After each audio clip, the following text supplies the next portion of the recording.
नमस्कार दोस्तों, स्वागत है आपका आज के मुख्य समाचार में, जिसमें सबसे पहले और बड़ी खबर में आपको बताएंगे कि किसान आंदोलन पर तेजस्वी यादव का ट्वीट, कहा किसान झुक गए तो देश झुक जाएगा। इसी के साथ दूसरी बड़ी खबर में आपको बताएंगे कि किसानों के भारत बंद की सुबह छाए अखिलेश यादव और रंग लाई समाजवादी पार्टी की एडवांस रणनीति।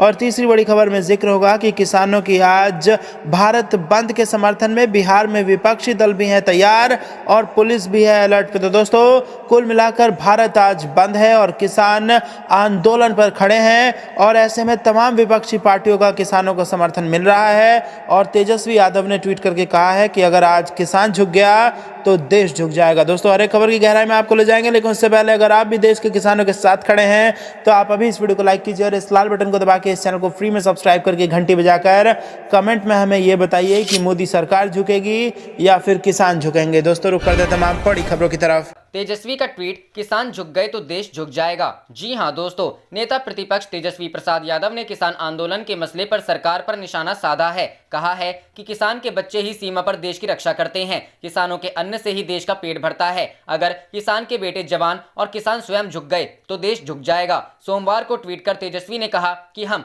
हर संघर्ष में दृढ़ता के साथ अन्नदाताओं संग कंधे से कंधा मिलाकर खड़े हैं। सरकार पर तंज कसा कि धनदाताओं के पिछलग्गुओं बिना अन्न क्या धन खाओगे। एक अन्य ट्वीट में बिहार को कई मानकों से नीचे रहने पर सरकार को आड़े हाथों लिया है। नेता प्रतिपक्ष ने कहा कि आईआईटी की ओर से किए गए सर्वे में बिहार की तथाकथित विकास की कहानी बयां हो रही है। आधारभूत संरचना हो या शिक्षा, स्वास्थ्य हो या कृषि, प्रदूषण हो या पलायन, हर मामले में बिहार का बुरा हाल है। अपराध चरम पर है, बेरोजगारी, विकास के मामले में बिहार फिसड्डी है। फिर भी सरकार का दावा है कि बिहार में विकास की गंगा बह रही है। अखिल भारतीय किसान कांग्रेस के राष्ट्रीय सह संयोजक व बिहार प्रभारी राजकुमार शर्मा एवं प्रदेश महासचिव आशुतोष रंजन ने केंद्र सरकार से 3 नए कृषि कानूनों को रद्द करने की मांग की। सोमवार को जारी बयान में दोनों नेताओं ने कहा कि इन कानूनों को रद्द करने को लेकर सभी जिलों व प्रखंडों में किसानों द्वारा विरोध किया जाएगा। उन्होंने कहा कि न्यूनतम समर्थन मूल्य किसानों का अधिकार है।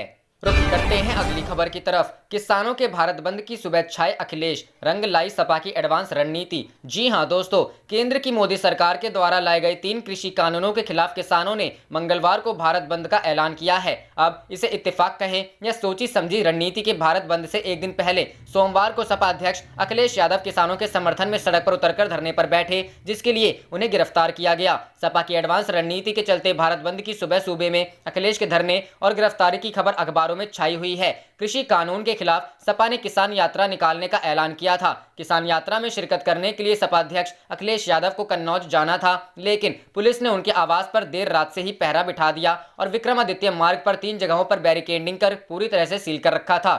सोमवार दोपहर 10 बजे तक सपा कार्यकर्ता नजर नहीं आ रहे थे। इस दौरान सपा के विधान परिषद सदस्य आशु मलिक और राजपाल कश्यप जरूर आए, लेकिन उनके साथ ना तो कार्यकर्ताओं की कोई भीड़ थी और ना नेताओं की फौज। ऐसे में करीब 10:30 बजे आवास का गेट खुलता है और अखिलेश यादव अपनी गाड़ी पर सवार होकर तेजी से निकलते हैं। पुलिस अखिलेश रोकने की कोशिश करती, तब तक वह पहली बैरिकेडिंग तक पहुंच जाते हैं। इसके बाद अखिलेश अपनी गाड़ी छोड़कर पैदल चल पड़ते हैं और दूसरी बैरिकेडिंग क्रॉस कर जाते हैं। इसके बाद बदरियाबाग चौराहे पर पहुंचकर धरने पर बैठ जाते हैं, जहां आधे घंटे की झड़प के बाद पुलिस ने उन्हें हिरासत में लेकर इको गार्डन भेज दिया। इस दौरान सपा कार्यकर्ता सड़क पर उतरकर सरकार के खिलाफ नारेबाजी शुरू कर चुके थे। अखिलेश को रोके जाने का सपा कार्यकर्ताओं ने जोरदार विरोध किया। इस तरह से अखिलेश यादव ने लखनऊ की सड़कों पर उतरकर 9 साल पुराने इतिहास को दोहराया है। साल 2011 में सूबे में मायावती सरकार के दौरान सपा के 3 दिवसीय धरने में अखिलेश शामिल होने के लिए दिल्ली से लखनऊ पहुंचे थे, लेकिन अमौसी हवाई अड्डे से बाहर आते ही पुलिस ने उन्हें हिरासत में लेने की कोशिश की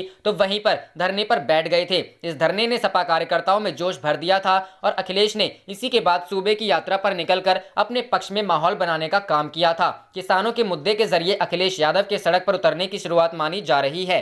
सरकार ने उन्हें कन्नौज जाने से रोककर और पुलिस हिरासत में लेकर मुकदमा दर्ज कर सपा को माइलेज लेने का मौका जरूर दे दिया है। सोनभद्र और हाथरस में मामले में जिस तरह प्रियंका गांधी ने मौके पर पहुंचकर सुर्खियां बटोरी थी, ऐसे ही किसानों के बहाने अखिलेश यादव भी रणनीति बनाने में सफल रहे हैं।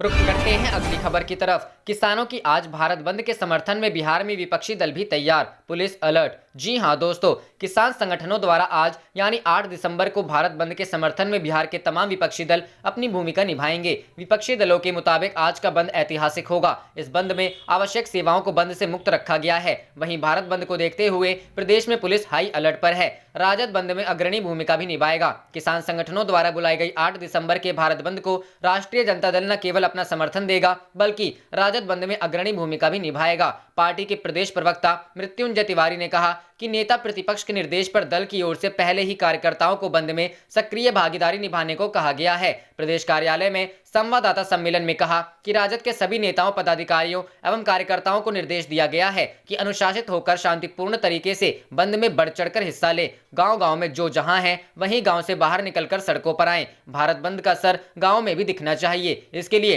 राजद ने कमर कस लिया है। यह भारत बंद ऐतिहासिक और अद्भुत होगा। देश के किसान परेशान हैं। डबल इंजन की सरकार बिहार में किसानों पर अत्याचार कर रही है। नेता विरोधी दल तेजस्वी यादव ने ऐलान किया है कि वाजिब हक दिलाने तक किसानों के आंदोलन के साथ राजद खड़ा है। मौके पर राजद नेता सिपाही लाल महतो, निर्भय अंबेडकर भी मौजूद थे। मार्क्सवादी कम्युनिस्ट पार्टी के राज्य सचिव अवधेश कुमार ने कहा कि मंगलवार को भारत बंद की सारी तैयारियां पूरी हो चुकी हैं। किसान समन्वय संघर्ष समिति के एक प्रमुख घटक के रूप में किसान सभा, खेतीहर मजदूर यूनियन, भारत का छात्र फेडरेशन, जनवादी नौजवान सभा, जनवादी महिला समिति, CITU ने वामपंथी एवं अन्य जन संगठनों के साथ मिलकर बंद की तैयारी की गई है। वहीं पार्टी के पटना जिला सचिव मनोज कुमार चंद्रवंशी ने कहा कि वोकेशनल एवं अन्य कोर्स की परीक्षा 8 दिसंबर को पटना के कई जगहों पर है। उन परीक्षार्थियों को बिहार बंद से मुक्त रखा जाएगा। बंद समर्थकों से अपील किया जाता है कि उन्हें सहयोग करें।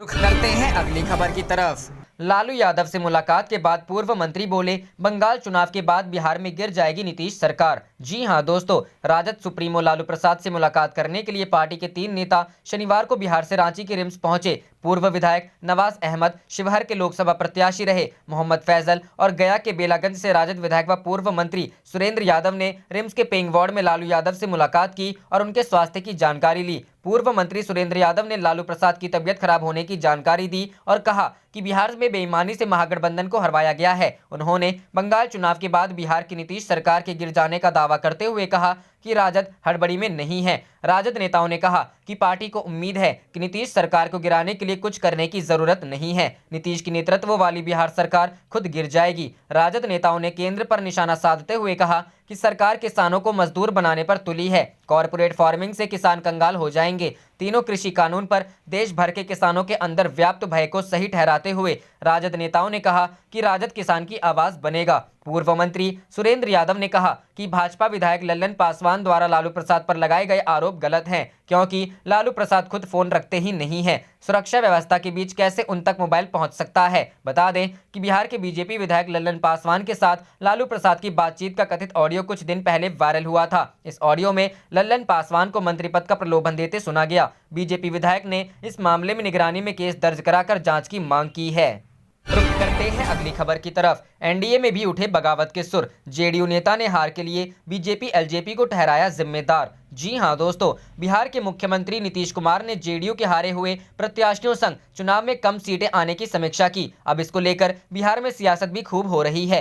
पूर्व मंत्री जय कुमार सिंह ने चुनाव में हार के लिए बीजेपी और एलजेपी को बहुत हद तक हार के लिए जिम्मेदार ठहराया है। जय कुमार सिंह ने कहा कि चुनाव में लोजपा और भाजपा का अंतर बताने में नाकाम रहे। भाजपा नेताओं की ओर से एलजेपी को लेकर साफ मैसेज नहीं दिया गया। भ्रम की वजह से ज्यादातर नेता चुनाव हारे हैं। सिंह ने कहा कि लोजपा का बीजेपी का हनुमान बताना पार्टी पर भारी पड़ गया। पार्टी फोरम पर हम लोगों ने सब बातें रखी हैं। वहीं आरजेडी नेता और पूर्व विधायक अब्बू दोजाना ने जेडीयू की समीक्षा बैठक पर निशाना साधा है। उन्होंने कहा कि जेडीयू को समीक्षा करने की क्या जरूरत है, सब जानते हैं भाजपा ने हराया। हार की वजह जेडीयू नेताओं को भाजपा से पूछना चाहिए। उन्होंने कहा कि जेडीयू को भाजपा की वजह से कम सीटें मिली है। पूर्व मंत्री रंजू गीता ने कहा कि हमने सीएम नीतीश कुमार के सामने अपनी बात रखी है। हमें कई फ्रंट पर एक साथ लड़ना पड़ा। हार की वजह मैंने मुख्यमंत्री को बताई है। जबकि शेर घाटी से लड़े पूर्व विधायक विनोद यादव ने कहा कि हमने सीएम के सामने बात रखी, हमें विश्वास नहीं था कि हम हार जाएंगे।